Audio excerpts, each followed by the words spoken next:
Bom dia, hoje é terça-feira, 12 de setembro e começa agora mais uma edição do Bom Dia Baixada. Eu sou Natalina Nini e vamos juntos até às 9 horas da manhã. Em um mês, o cidadão santista reduziu em quase 624 toneladas a quantidade de resíduos enviados ao aterro sanitário Sítio das Neves. E não foi só isso. A destinação dos recicláveis subiu 54%. De 274 toneladas em junho para 422 em julho. E o Bom Dia Baixada recebe o secretário de Meio Ambiente de Santos, Marcos Libório. Secretário, seja muito bem-vindo ao nosso programa. Muito bom dia. Bom dia, Nathalie. Eu agradeço a oportunidade. E também o gestor ambiental e biólogo Ricardo Oliveira. Ricardo, seja muito bem-vindo à nossa bancada. Bom dia. Bom dia a todas e todos e a todo mundo que nos assiste aqui na TV Santa Cecília. E você que está em casa ou está saindo de casa e tem o seu smartphone na mão, pode participar do nosso programa através do nosso WhatsApp, que é o 13988779496, ou pela nossa fanpage, onde nós já estamos ao vivo. Secretário, os números que eu dei abrindo o programa são reflexo direto, a gente pode dizer que são reflexos diretos da nova lei do lixo? Olha, Nathalie, o Brasil é campeão em fazer lei que não pega, né? Exatamente. As leis permanecem lá no papel e tal, e cada um encontra um subterfúgio, infelizmente, para não cumprir. Mas, na realidade, o que aconteceu foi a lei, ela veio justamente naquele anseio da população em aderir, em preservar o meio ambiente. Então, um conjunto de ações. A lei no momento certo, né, dentro da Política Nacional de Resíduos Sólidos e a conscientização da população.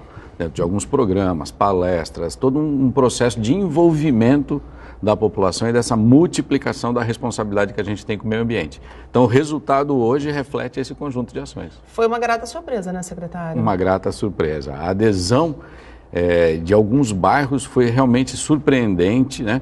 A gente precisou incrementar algumas viagens e realmente já esperava um êxito, mas não tão assim rápido no primeiro mês. Em um mês, né? Muito exato. Rápido. Ricardo, o que o secretário disse é realmente uma realidade? Hoje as pessoas elas têm a preocupação com o meio ambiente? Isso já é uma realidade ou a gente ainda precisa avançar muito? Elas têm, mas num aspecto muito aquém do que nós precisaríamos, né, para a sustentabilidade do meio ambiente. Eu acho que isso tem a ver com uma falta de educação ambiental para que nós tenhamos consciência da preservação e sustentabilidade. A educação ambiental, aliás, a educação como um todo, secretário, é também uma bandeira defendida pela Secretaria. A Secretaria, inclusive, contratou uma ONG para estar visitando os prédios para falar, explicar sobre essa nova lei em Santos. Como é que essa ONG foi recebida? Como é que está sendo o trabalho dela? Essa ONG, né, faz parte de um processo de educação mesmo, como você colocou, Nathalie, e assim, chama Condomínio Sustentável. A ideia é você levar aos síndicos, aos moradores, aquelas lideranças mesmo de comunidade, como o condomínio pode ajudar, auxiliar em todo esse processo de reciclagem e meio ambiente. Então, alguns condomínios, a gente sabe que já fazem isso naturalmente, voluntariamente, há muitos anos, né? Então, o trabalho da ONG é reunião, palestras, se colocar à disposição do síndico para que possa apresentar as alternativas. Tanto as obrigações da lei, sim, quanto aqueles incrementos, aquele passo a mais que o condomínio pode fazer na direção da preservação. E ela tem sido bem recebida? Olha, sim, o trabalho está começando agora, né? Foi contratado recentemente, o trabalho está começando agora, o calendário está sendo realizado agora, a partir deste mês. Já realizamos até a primeira parcela de pagamento, ou seja, já é algo efetivo, sim, não é algo para o futuro, já é para agora. E sim, a recepção é fantástica. Na realidade, há uma solicitação até... Há um anseio. Há um anseio por receber os trabalhos de educação. Ricardo, isso a gente está falando de uma ONG específica que vai até o público-alvo. No entanto, a gente defende muito que a educação começa na escola e as crianças são grandes multiplicadores. Como levar a educação ambiental para dentro da sala de aula? De uma maneira fácil, de uma maneira simples.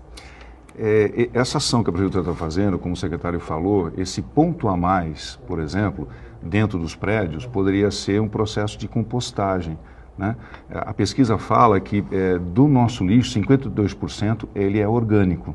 Então, se você cria um processo de compostagem, de repente, para você fazer a jardinagem no próprio condomínio ou em casa, uma horta em casa, você estaria diminuindo, porque o que você está gerando no processo? Dióxido de carbono. Mas se você mandar isso para o aterro, vai gerar o quê? Metano. O metano, ele polui 25 vezes mais do que o dióxido.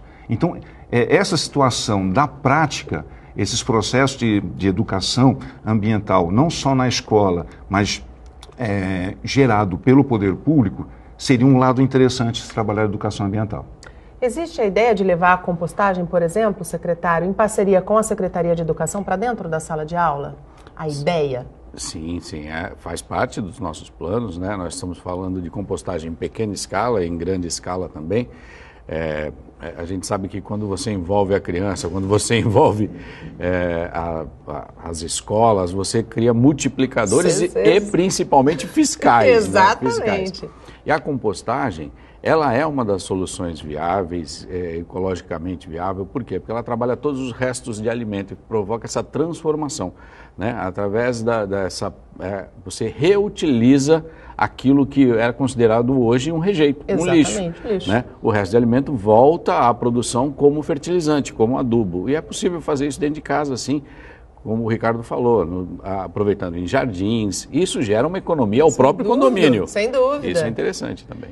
Secretário, falando um pouquinho de lixo orgânico, se a gente for fazer o levantamento relacionado ao lixo orgânico desse primeiro mês, houve um aumento, se a gente for analisar friamente, pouco, de 4,55%. No entanto, para o meio ambiente, isso significa muito, né? Especialmente quando a gente tem um aterro sanitário com a vida útil já determinada. Realmente, há um desafio, estamos todos diante de um grande desafio, que é o esgotamento do aterro sanitário, em breve, né? Conforme alguns dados não oficiais, até 2020, conforme dados da CETESB até 2018, ou seja, tem aí uma verificação a que se fazer de que prazo realmente a gente tem. Mas de qualquer maneira é muito curto, né? É muito curto. Então nós precisamos trabalhar na conscientização e principalmente na redução daquilo que a gente gera como resíduo. A população tem uma participação efetiva nisso. Nós precisamos desde já reduzir a quantidade de resíduo, de lixo enviado ao aterro sanitário. Isso cabe a todos nós. Começa a conscientização no supermercado.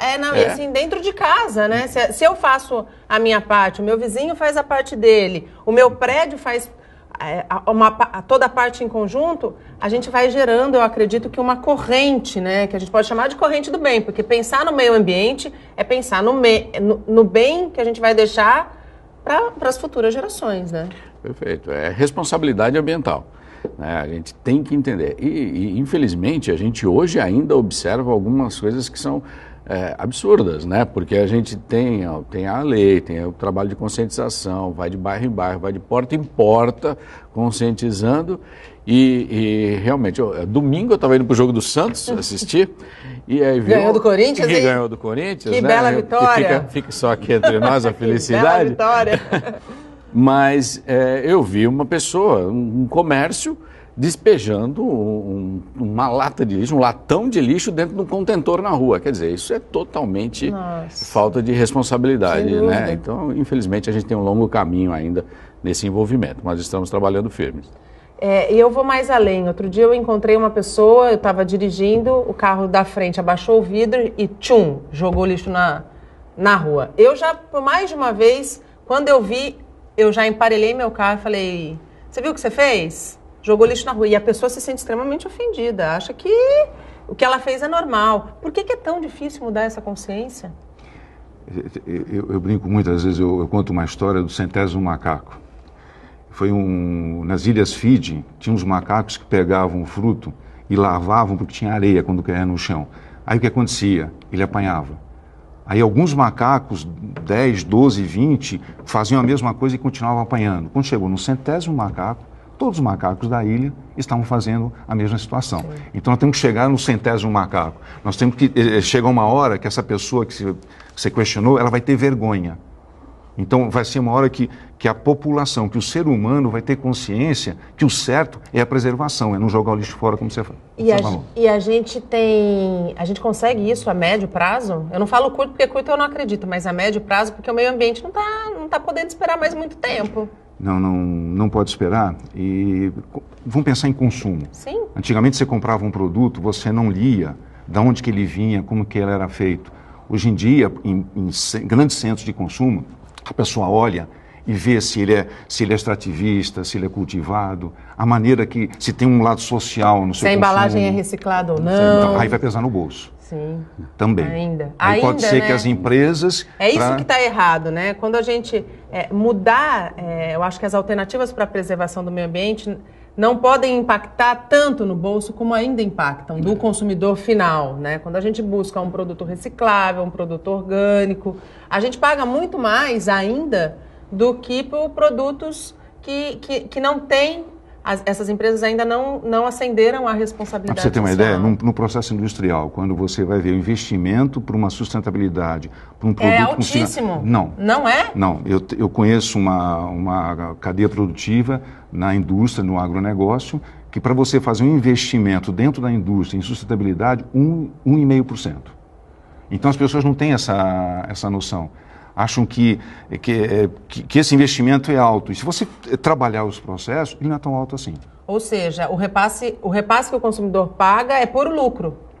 É puro lucro. Muito. É puro lucro. É aí onde entra uma política pública conjunta, dentro de uma estratégia de preservação do meio ambiente, né? Não é simplesmente unilateral. Nunca foi ou não será responsabilizar o cidadão somente pela sua parte, mas levar a responsabilidade também à indústria. Claro, né? claro. Com logística reversa, para que os projetos sejam pensados de forma a não haver descarte. Né? Isso é importante também. Vocês que estão diretamente ligados ao meio ambiente, trabalham com projetos, vocês já percebem essa mudança de comportamento dos empresários? Assim, as indústrias estão, não sei se já ou se começando um processo de sustentabilidade ambiental. Já perceberam que as pessoas buscam isso? Sustentabilidade é a palavra meio que da moda, né? Todo mundo busca uma característica, ou pelo menos parece rede social, né? A foto na rede social, ela é fantástica, é a mais bonita, né? É a mais bonita. Agora, por trás...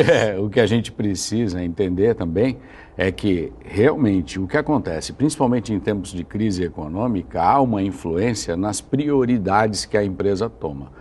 Né, nos projetos prioritários. E aqueles que não dão lucro são os primeiros a receberem cortes. Então, os processos que são voltados ao meio ambiente, em algum momento, caso ele traga algum tipo de encarecimento na cadeia produtiva, é cortado. Isso está errado. Né? A gente precisa ter uma fiscalização efetiva, precisa ter uma observação efetiva para que a cadeia produtiva permaneça, permaneça ambientalmente amigável, em qualquer tempo. Inclusive, isso é perseverança. A Nathalie, ela fez um comentário sobre sustentabilidade. O que é sustentabilidade? É você usar o meio ambiente de uma maneira para você ter as suas necessidades, mas as reais necessidades. Sim, só as reais, né? Pensando nas necessidades das futuras gerações. Hoje o que está extrapolando é que a gente acha que tem muito mais necessidade do que deveria ter para a sobrevivência. Sim. E isso acaba dando impacto nas futuras gerações que podem não ter aquilo que você falou, as necessidades sendo atendidas. E assim, a gente tem que ter a preocupação porque eu tenho uma filha pequena, né, e eu quero que minha filha pequena conheça a floresta, conheça os animais no seu habitat natural, não em foto, não apenas num zoológico preso, e ela precisa ter ar para respirar. As pessoas não estão entendendo que, ao não preservar o ambiente, elas estão assinando a sua sentença de morte, porque sem ar para respirar e sem água para beber, como é que se vive? A natureza para a gente, principalmente a floresta tropical, que é a Mata Atlântica, ela tem a ver com a nossa identidade, até cultural. Sim. Então, quando você pega uma palmeira nativa, que está em vias de extinção, que alimenta 70 espécies de animais, entre aves e mamíferos, e de repente, se ela não der esse alimento, esses animais não vão fazer dispersão da floresta, nós vamos perder o quê? Além da nossa cultura, da nossa identidade, vão perder ativos econômicos. Sim, né? Que é o que a gente fala de valoração ambiental. Valoração ambiental. Né? Como é que está hoje no Brasil a nossa valoração ambiental?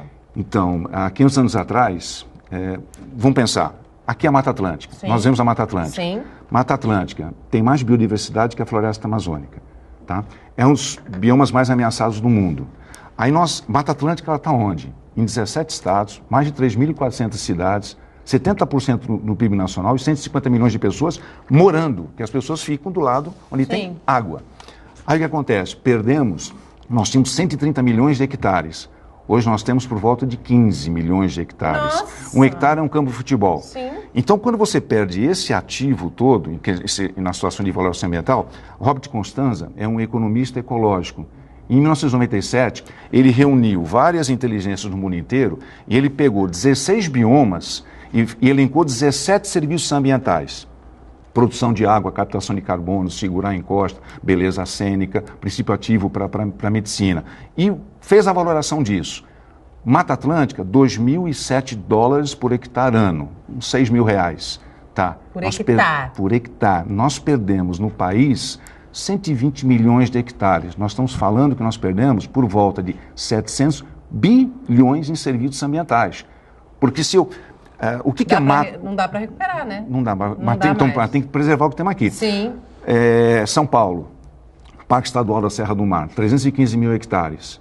Se você multiplicar pela valoração ambiental da floresta tropical, 2 bilhões por ano de serviços ambientais. Porque se a floresta, ela não é o pulmão do mundo, ela é o ar-condicionado do mundo. O pulmão do mundo são os oceanos. Sim. Então, esse ar-condicionado, se você tiver menos floresta, vai aumentar a temperatura, você vai ter que usar mais ar-condicionado, vai te pesar no bolso. Sim. A companhia de saneamento ambiental, vai ter que buscar água mais longe, vai te pesar no bolso. Sim.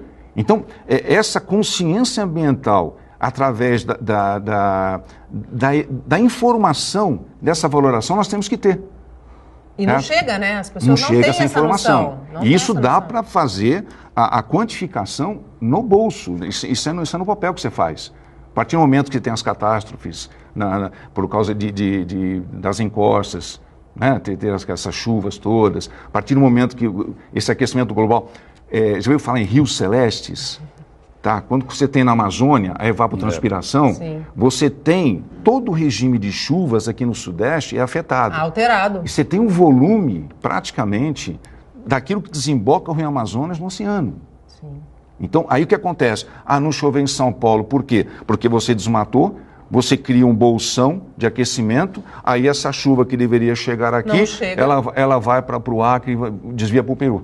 Entendeu? E é interessante que 75% da população brasileira vive na Mata Atlântica. Exato. 17 estados. 150 milhões de pessoas. 17 estados fazem parte desse E 17 bioma. estados que, se não acordarem, vão matar o que a gente tem de mais precioso, né? E o que é interessante, São Paulo, na região do Vale do Ribeira e do litoral, é o que sobrou de áreas contíguas de Mata Atlântica.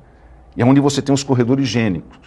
Então, essa troca genética é que te dá a sustentabilidade desse bioma. Então, até uma propaganda para o nosso estado. Sim. O que sobrou de Mata Atlântica está aqui. Então, temos que valorizar. Isso pode dar até um percentual, talvez, da área federal, de tentar fazer vários trabalhos, várias ações, vários projetos para que nos ajude a desenvolver o turismo, por exemplo. Não esquece que dentro daqueles itens que o Constanza ele colocou, tem turismo ecológico. Turismo ecológico. Tem a beleza cênica. Hoje Mata Atlântica é 8,5% aproximadamente da original. Né? De áreas contíguas. Aí quando você coloca áreas com menos de 100 hectares, ele pode chegar a 12. Por isso que eu falei 12. Mas em áreas contíguas que você teria... É muito pouco, gente. Pouco. Foi muito pouco. Foi destruído mesmo, né? E aí o homem depois reclama do que está vivendo. Mas é aquela coisa, né? De você desenvolver de uma maneira errada. Por isso nós temos que ter planos diretores, zoneamentos ecológicos e econômicos, para você fazer um direcionamento que o poder público... E é um plano diretor que tem que ser ecologicamente sustentável, né? Com certeza. Você observa aqui, a Rio Santos mesmo. A Rio Santos corta uma boa parte, né, da mata e você não tem corredores de fauna. Precisa realmente a gente rever esse processo para que possa existir corredor de fauna, para que tenha acesso ao mar. Sim. Inclusive ir e volta. Hoje você tem ali aquela grande... fantástica, uma das vistas mais lindas do estado de São Paulo, mas precisa corrigir esse erro de projeto do passado. Claro. Não havia. A Baixada, ela tem uma produção de água de 40 mil litros por segundo. Nós usamos aí 50%. Você tem o Vale do Ribeira com mais de 150 mil litros por segundo e não usa 1% disso. Então, o que é direcionar projeto e pensar como região. Metropolitana. Não só da Baixada, mas ligando essa parte ligada à Mata Atlântica, né? Indo até o Vale do Ribeira. Não, e a Baixada Santista está cercada por parques estaduais, né? A APA, Marinha, a Mata Atlântica, Bertioga, Peruíbe, ela é totalmente cercada por áreas de Bertioga, Restinga. Acho que é a única do país que sobrou. Eu acho que é mesmo. Né? Então, é essa riqueza que nós temos que manter. Eu acho que a Restinga que a gente conheceu com mais propriedade existe só lá mesmo. Em Bertioga. Só em Bertioga. Está aqui na nossa região. E o Código de Proteção e Defesa do Consumidor completou 27 anos ontem. Para marcar a data, o Procon Santos e a Polícia Civil do Estado de São Paulo anunciaram uma parceria que vai permitir a apuração de crimes contra as relações de consumo. Veja só. Quase um quarto da população brasileira, cerca de 48 milhões de consumidores, comprou no comércio eletrônico pelo menos uma vez em 2016, uma alta de 22% em comparação com 2015, segundo pesquisa divulgada esse ano pela FEComércio. É mais barato, compensa mais, chega em casa no prazo de entrega. Gostei porque a entrega foi no prazo, certo, o que foi combinado e deu tudo certo. O valor é mais barato? É mais barato. Porém, nem todas essas histórias têm final feliz. Demorou mais 5 dias. 8, 9, 10, 11, 12 dias. Eu não confio, eu não acredito. Tem muitas pessoas que compram, né? E até chega. Mas no meu caso eu mesmo não confio, eu não acredito. As autoridades sabem desses problemas e vêm buscando alternativas para resolvê-los. A partir de hoje, crimes contra a relação de consumo passam a ser investigados pela Polícia Civil por causa de uma parceria com o Procon. Os agentes poderão acompanhar os fiscais durante abordagens no comércio. Agora, todos os fatos vão vir eletronicamente. Então, nós vamos instaurar inquérito policial eletrônico com mais rapidez. E vamos encaminhar para o Ministério Público e também para o juízo criminal. Nós sempre nos reportaremos aqui à sede e a sede, por sua vez, fará o encaminhamento ao distrito da área respectiva. Entre as infrações mais comuns, segundo o Procon, estão itens vencidos, deteriorados, alterados, avariados, falsificados, corrompidos, fraudados, nocivos à vida ou à saúde, perigosos ou aqueles em desacordo com as normas regulamentares de fabricação. O importante é que o consumidor não fique quieto, não deixe de reclamar, tá? Vai ser ouvido aqui e também no Procon.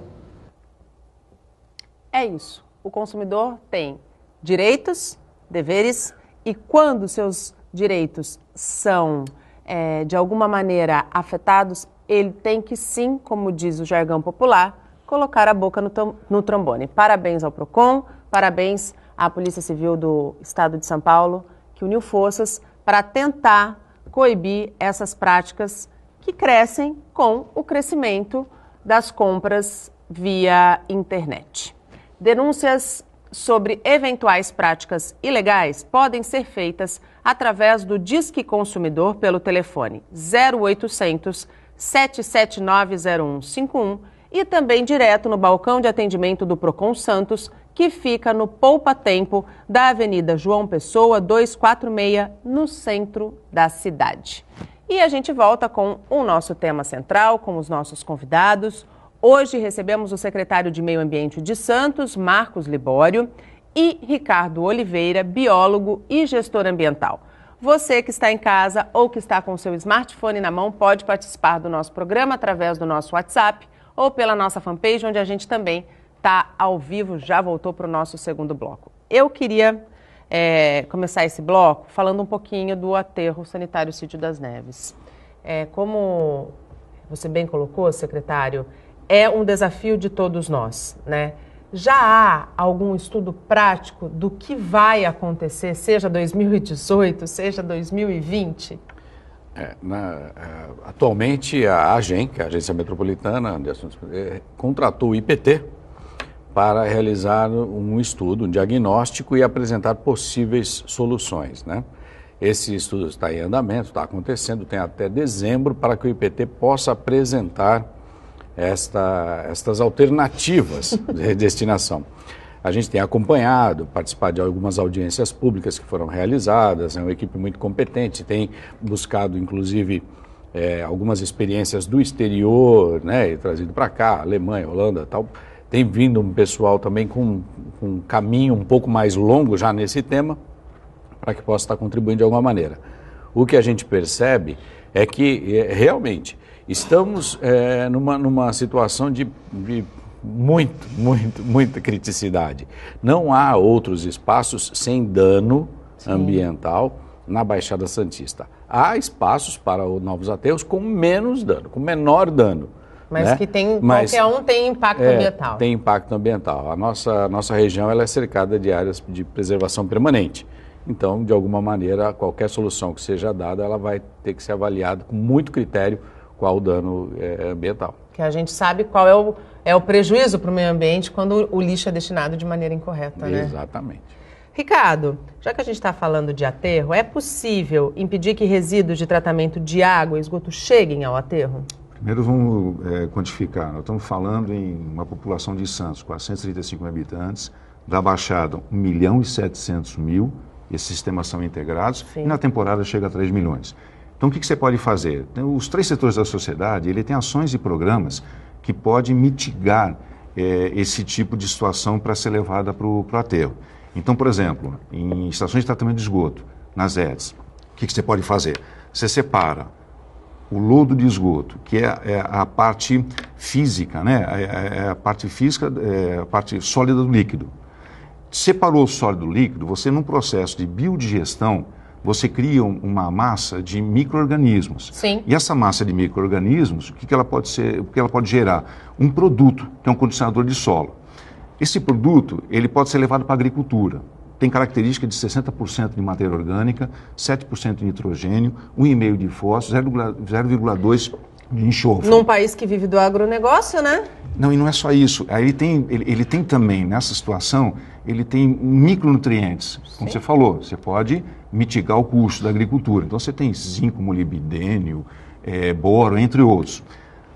É uma coisa interessante, as pessoas têm um pouco de preconceito, mas vamos falar em termos mundiais. Os Estados Unidos, ele gera de biossólido 3.800.000 toneladas por ano. Desses 3.800.000 toneladas por ano, 55% vai para a agricultura. Você pega a França, ela gera 502.000 toneladas por ano, 58% vai para a agricultura. Quer dizer, eles já vivem essa realidade, então, nós estamos falando em sociedades adiantadas, com alto teor de conhecimento, que levam para a agricultura. Você pega o Reino Unido, 480.000 toneladas geradas, 44% para a agricultura.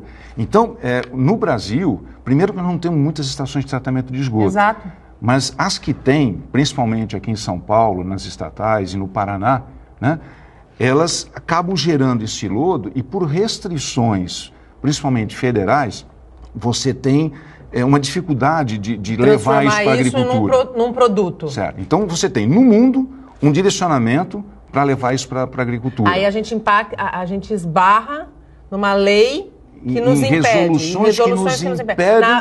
Na famosa burocracia brasileira, então, você tem que ter uma discussão. Sim. Né, dos 3 setores da sociedade, pegar os vários segmentos e sentar. Porque, por exemplo... A gente está muito atrasado. Existem pesquisas, e essas pesquisas são feitas com a USP, com a Exalc, com a Unesp. Com as nossas universidades, na Embrapa, Instituto Agronômico de Campinas, são conceituadíssimos, referências no mundo inteiro. Aí você tem, por exemplo, estação de tratamento de água. Tá, o que você pode fazer? Você pode usar como insumo um tijolo cerâmico, tá? Aí você evita, você troca o insumo que seria argila. E uma situação interessante, que pode até pensar para o Cid das Neves, está sendo feita a pesquisa com a USP, é se colocar como cobertura do aterro, porque no final do dia é feita uma cobertura com agregante para você não atrair vetores que podem gerar doenças para o ser humano. Sim. Então, de repente, esse está sendo feito, por exemplo, para cobertura de aterros, de estação de tratamento de água. Então, existem situações que o poder público desenvolve pesquisa, estamos falando em milhões de dólares na pesquisa, estamos falando em décadas de estudo, Isso não pode ser jogado fora. Não pode ficar engavetado, temos que sentar e a sociedade precisa fazer uma grande discussão sobre isso. Eu acho interessante que, assim, quando você faz uma referência nacional com acesso à rede de esgoto, nós temos aí 42% a nível nacional.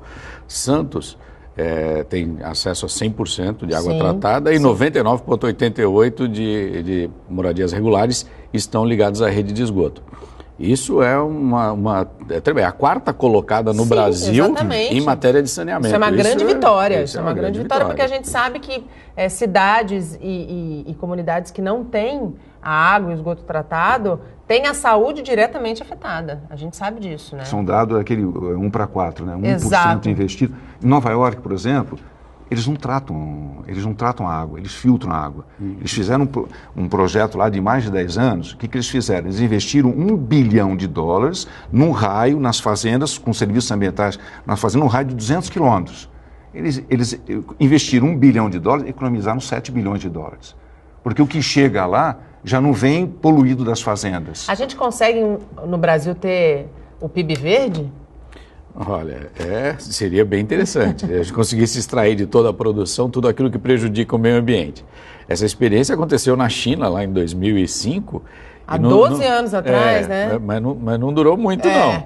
Porque na hora que eles criaram o índice, o PIB, que é o PIB que extraía aquilo que era atividade poluente, aí o PIB ficou negativo, o real.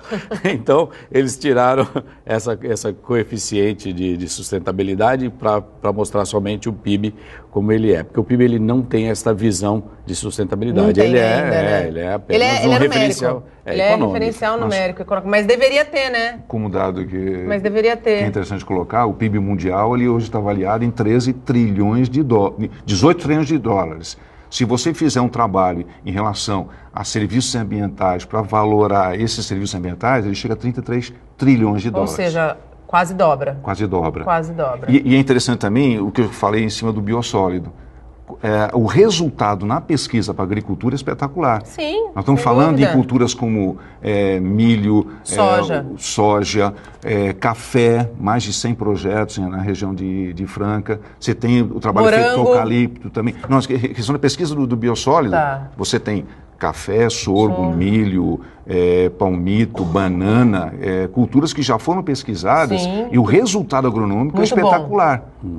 Porque você condiciona o solo, você está jogando, você está deixando ele mais poroso, você tem a retenção da água. E os cuidados são enormes em relação à lixiviação, a mineralização do nitrogênio. Então você tem, você vai colocar, a restrição seria nitrogênio, até tanto. Para você não mineralizar para nitrato, nitrito e ir para lixiviação.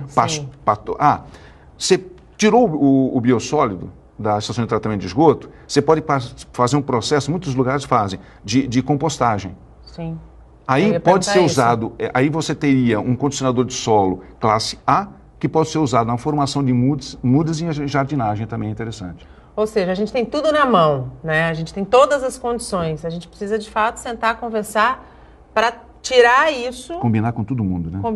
Combinar com todo mundo. Russos, né? Eu acho que não adianta. Eu acredito que Santos esteja fazendo um papel, a administração municipal esteja fazendo um papel espetacular na cidade, mas sozinho, mandurinha só não faz verão, né, secretário? Santos continua sendo referência, né? A gente tem buscado justamente isso através da administração, o prefeito enfatiza muito isso para que a gente possa criar essa consciência ambiental e essa participação. E a gente tem um viés que precisa observar o consumo. O consumo pressiona a agricultura, né? Então a gente tem que observar também a ponta de consumo, com certeza. Falando em Santos realizou um grande seminário de qualidades de águas costeiras em outubro do ano passado. Vieram portugueses, americanos, ingleses, os top no mundo falando em qualidade costeira estiveram aqui. Então Santos também tem esse viés de estar sempre à frente dessas situações. Que os nossos governos que apoiam, que são o estadual e o federal, fechem essa pirâmide para que a gente consiga ter, não só em Santos, porque a gente não pode pensar que só Santos vai resolver o problema do Brasil, né? Mas de uma forma geral como nação. E chegamos ao último bloco do nosso programa. Hoje recebemos o secretário de Meio Ambiente de Santos, Marcos Libório, e Ricardo Oliveira, biólogo e gestor ambiental. Ainda dá tempo de você participar pelo nosso WhatsApp ou pela nossa fanpage no Facebook. Secretário, uma outra grata surpresa foram os pontos de coleta, o Recicla Mais, né? Pegou, parece. Pegou. Em um mês, recebemos mais de 15 toneladas de materiais recicláveis. Isso realmente foi uma adesão fantástica, né? E em um ponto, já a gente percebe o quê? Que o pessoal entendeu qual que é o propósito, né, de levar o material reciclado até o local. Existe a expectativa de ampliar esses pontos? Sim, a ideia é que a gente tenha mais 4 pontos na cidade. Então, estão em estudo esses novos locais para que a gente possa ampliar e difundir realmente a ideia e a conscientização ambiental. Não só pela troca, sim, né? Mas, não só pelo benefício, não só né? pelo benefício, mas pela educação, sim, e a conscientização. E vocês, a presença de crianças nesse ecoponto, vamos dizer assim? A presença é marcante de crianças. Elas curtem bastante, é um negócio bem legal. Leva a garrafa PET, né? Os papéis. Então, o pessoal participa bastante. São famílias, realmente. E é importante dizer que isso é uma iniciativa, é uma parceria com a iniciativa privada. Né? A prefeitura simplesmente é uma apoiadora. Ela apoia esta política e é uma parceria da iniciativa privada, né? Onde há o convênio com o comércio local, o shopping, né? Através da troca. Então, o município vai até lá, troca o reciclável por pontos. E estes pontos habilitam a consumo tanto de produtos quanto de serviços. E aí a gente começa aquela cadeia do empresariado pensando de maneira sustentável, né? Porque quando você vê, no caso desse primeiro ponto é um shopping, certamente os outros 3 serão outros segmentos, né? E aí a população começa a identificar quem são, né, os empresários, quem é a iniciativa privada que se preocupa com o meio ambiente. Vou até dar uma sugestão, me permita, para o secretário. A gente podia fazer no poder público um trabalho intersecretarial. Então, um exemplo rápido, pode pegar a Secretaria de Meio Ambiente, de Educação e de Esportes. Há uns 3 anos atrás eu fiz um projeto que nós tínhamos uma área de 10 mil metros quadrados num projeto esportivo. Passaram 3 mil crianças e eu fiz a doação de 3 mil mudas de Jussara, que é climáxica na Mata Atlântica. Então as crianças vinham, projeto sensacional, voleibol, futebol, tudo que você imagina que a criança gosta. Então a escola trazia os alunos, eles passavam por 20 minutos trabalhando educação ambiental, pensando em 500 anos de preservação da Mata Atlântica, né? A história de 500 anos da Mata Atlântica. Aí depois eles saíam e iam fazer esporte.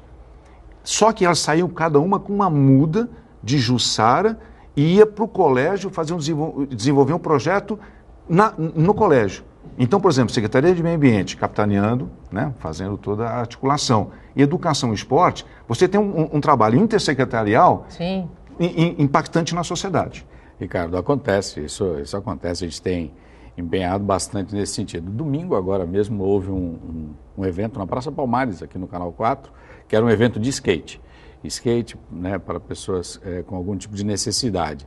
E ali houve um envolvimento tanto da Secretaria de Esportes quanto da Secretaria de Meio Ambiente para que a gente pudesse trabalhar essa consciência ambiental. Então foi o pessoal da educação ambiental, fez uma série de dinâmicas e práticas também com as crianças para que pudesse difundir a ideia. A gente recentemente fez eventos também em parceria com a Secretaria de Esportes no emissário submarino, o Santos pelo Oceano na Ponta da Praia, sim, que é a conscientização por não jogar lixo nas praias. Então, essa estratégia realmente ela é uma estratégia boa, utilizada e que a gente tem buscado aproveitar bastante. Inclusive com a Secretaria de Educação também, na realização de hortas nas escolas. Então, você pega... Colocando o aluno para participar. Coloca o aluno para participar. Você coloca alguns pneus, né? Você já reutiliza o pneu como um canteiro, coloca a terra e ali a criança cultiva. Isso é fantástico, né? Nas escolas. Ela cuida, ela aprende que aquilo que ela está fazendo é o que ela vai consumir. Ela aprende a cuidar do meio ambiente, exato, né? Porque é interessante, quando a mídia coloca, como o senhor falou, um pneu que pode servir de um caráter dentro do apartamento até de decoração.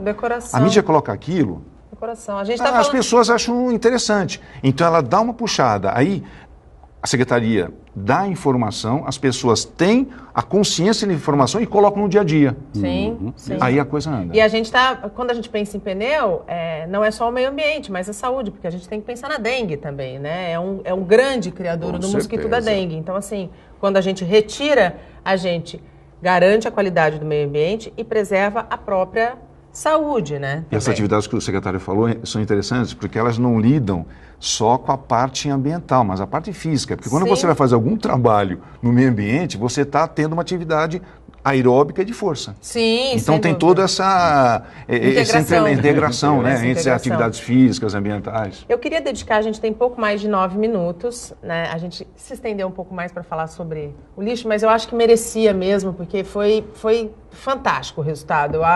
Eu dou os parabéns aos santistas, porque eu acredito que, de fato, essa seja uma lei necessária, né? Mesmo que tardiamente, que bom que a consciência ambiental está começando, antes tarde do que nunca, né? Porque a gente precisa novamente pensar no mundo que a gente vai deixar para os nossos filhos e para os nossos netos. Falando também um pouquinho neste mundo, Santos foi a primeira cidade do Brasil a ter o Plano Santista do Clima, né? O que diz esse plano? Qual é o foco desse plano, secretário? Santos foi a primeira cidade a apresentar o plano de adaptações às mudanças climáticas, né? E a ideia justamente é criar um processo, um sistema de monitoramento, né, de acompanhamento das alterações do clima que estão acontecendo na região e ao redor do mundo e a sua influência, para que a gente possa prever as necessidades de reação. E tudo isso tem a ver com o que a gente discutiu no primeiro e no segundo bloco, né? Exato, a natureza reage. Exatamente. A natureza reage, sempre responde de alguma maneira. Quando agredida, de alguma maneira, ela reage.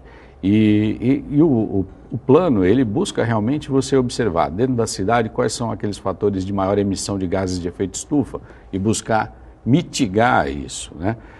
Através da integração de modais, né, com o ônibus, VLT, isso já tem acontecido. Começou. Frota com combustível mais limpo, elétrico, isso também a cidade já tem realizado. Então são algumas coisas que saem do papel e já vão para a prática nessa conexão de plano e atuação do poder público. E a gente percebe que há uma necessidade de observação, há um comportamento das marés que precisam ser observados.